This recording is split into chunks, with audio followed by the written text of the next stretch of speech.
ഈ ഒരു ഭക്ഷണം കഴിച്ചാൽ ഇയാൾക്ക് എത്ര ശതമാനത്തോളം അസുഖം വരാണ്ടിരിക്കും, എത്ര കോൺഫിഡൻസോട് കൂടിയിട്ട് ഒരു ഫുഡ് സെർവ് ചെയ്യാൻ പറ്റും. അത് നമ്മൾ ചേർക്കുന്ന മായങ്ങൾ, അതുപോലെ പെസ്റ്റിസൈഡ്സ്, അതായത് വയറുവേദന, ഛർദി, വയറിളക്കം, ക്ഷീണം. ഫുഡ് സേഫ്റ്റിനെ കുറിച്ചിട്ടാണ് ഇന്ന് നമ്മൾ സംസാരിക്കുന്നത്. ഫുഡ് സേഫ്റ്റി എന്ന് ബേസിക്കലി നമ്മൾ ഉദ്ദേശിക്കുന്ന ഒരു പോയിന്റ് എന്താണെന്ന് വെച്ചാൽ, അതായത് നമുക്ക് എത്ര കോൺഫിഡൻസോട് കൂടിയിട്ട് ഒരു ഫുഡ് സെർവ് ചെയ്യാൻ പറ്റും, അതായത് അതിൻ്റെ ഹെൽത്ത് വൈസ് ആയിട്ട് നോക്കുമ്പോൾ, അതായത് ഈ ഒരു ഭക്ഷണം കഴിച്ചാൽ ഇയാൾക്ക് എത്ര ശതമാനത്തോളം അസുഖം വരാണ്ടിരിക്കും എന്നുള്ള കോൺഫിഡൻസ് ആണ് നമ്മൾ കൂടുതൽ ഫുഡ് സേഫ്റ്റി എന്ന് ഉദ്ദേശിക്കുന്നത്. നമുക്ക് എത്ര ധൈര്യമായിട്ട് ഒരാൾക്ക് ഈ ഭക്ഷണം സെർവ് ചെയ്യാൻ പറ്റും എന്നുള്ളത്. അപ്പോൾ അതിൻ്റെ ഫുഡ് സേഫ്റ്റിയുടെ ഭാഗങ്ങളായിട്ട് ഒരു 3-4 സ്റ്റെപ്സ് ആയിട്ടാണ് ഇത് കൂടുതൽ നമ്മൾ നോക്കുക. ഒന്ന്, ഇതിൻ്റെ പ്രൊഡക്ഷൻ സൈറ്റിൽ, പിന്നെ അതുപോലെ ഇത് ഹാൻഡിൽ ചെയ്യുന്ന ആൾക്കാർ, പിന്നെ ഈ ഫുഡ് പ്രിസർവ് ചെയ്ത് വെക്കുന്ന അല്ലെങ്കിൽ സെർവ് ചെയ്ത് വെക്കുന്ന ഫെസിലിറ്റിയുടെ ക്ലെൻലിനെസ്, ഇങ്ങനെ 3 സൈഡിലാണ് നമ്മൾ ഫുഡ് സേഫ്റ്റിയുടെ കാര്യങ്ങൾ ചെക്ക് ചെയ്യുക.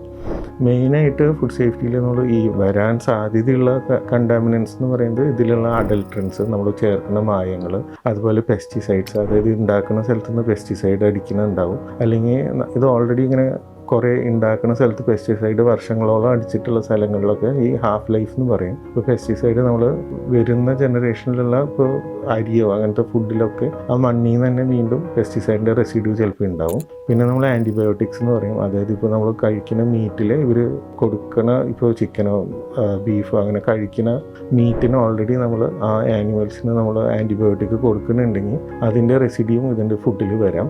പിന്നെയുള്ളത് മൈക്രോടോക്കിൻസ് എന്ന് പറയും, അതായത് ഫംഗസ് പോലത്തെ, അതായത് ഇങ്ങനെ പൂപ്പൽ പോലെ വന്നിട്ടുള്ള ഭാഗങ്ങൾ. പിന്നെ ബാക്ടീരിയൽ ഇൻഫെക്ഷൻ, അതായത് ഫുഡ് ശരിക്കും നമ്മൾ ചൂടാക്കുക അല്ലെങ്കിൽ പ്രിസർവ് ചെയ്യണില്ലെങ്കിൽ അതിൽ നിന്ന് വരുന്നതാണ് നമ്മൾ സാൽമോണല്ല, സ്റ്റാഫോറിയസ്, വിബ്രിയോ, ഇങ്ങനത്തെ ബാക്ടീരിയൽ ഇൻഫെക്ഷൻസും ഇതിൻ്റെ ഭാഗമായിട്ട് വരും. പിന്നെയുള്ളത് എൻവയോൺമെൻറ്റൽ ടോക്സിൻസ് അല്ലെങ്കിൽ ഹെവി മെറ്റൽ പോയ്സണിങ് എന്ന് പറയാം. അതും ഇതുപോലെ നമ്മളിപ്പോൾ ഫുഡ് ട്രാൻസ്പോർട്ട് ചെയ്യുന്ന അല്ലെങ്കിൽ ഈ ഹാൻഡിൽ ചെയ്യുന്ന ഭാഗങ്ങളിൽ നിന്ന് നമുക്ക് ഇതിൽ നിന്ന് വരുന്ന കണ്ടാമിനേഷൻ ചിലപ്പോൾ മെറ്റലിൻ്റെ പാർട്സ് വരാം. ഇതാണ് മെയിനായിട്ടുള്ള കാര്യങ്ങൾ.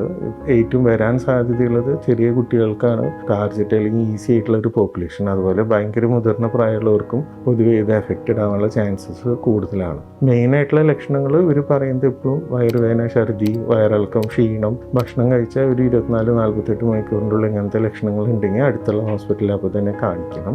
പിന്നെ വീട്ടിൽ വാങ്ങിക്കുന്ന വെജിറ്റബിൾസും അതുപോലെ റോ മീറ്റ് അതൊക്കെ നന്നായി വാഷ് ചെയ്യുക. ഫ്രിഡ്ജിൽ നിന്ന് രണ്ടാമത് ചൂടാക്കി യൂസ് ചെയ്യുന്ന കാര്യങ്ങൾ നന്നായിട്ട് ചൂടാക്കുക. എസ്പെഷ്യലി മീറ്റ് വെൽ കുക്ക്ഡ് ആയിരിക്കണം, അല്ലെങ്കിൽ അതിൽ ഇതുപോലെ പാരസൈറ്റ്സും ബാക്ടീരിയയും വളരാൻ ചാൻസ് ഉണ്ട്. AR Super Specialty Hospital. Your health, our priority.